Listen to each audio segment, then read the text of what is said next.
Tính ra chơi game này, tôi bị xe con chui gầm hoài luôn. Không biết có ai bị không hay tại tôi. Chứ nờ vơ cờ trong đây tôi thấy chạy có, khi tạt đầu. Này tôi thấy không có xe tôi quẹo.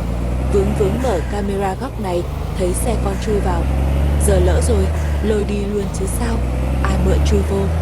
Tôi tài non nha, để mấy anh tài xế cứng vô là tôi. Này game nha, cũng dáng chạy canh lắm, mà lâu lâu gặp sự cố xíu.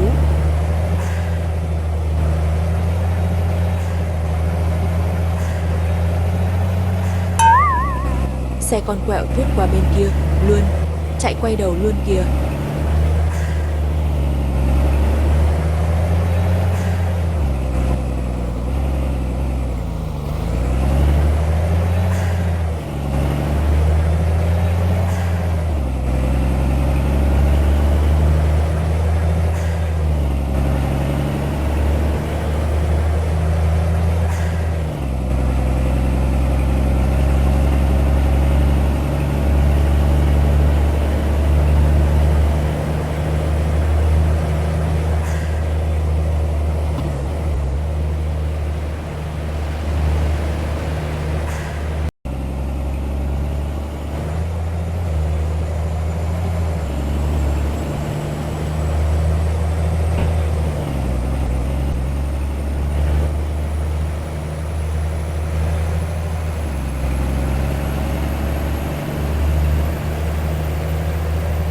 Laura chào nha.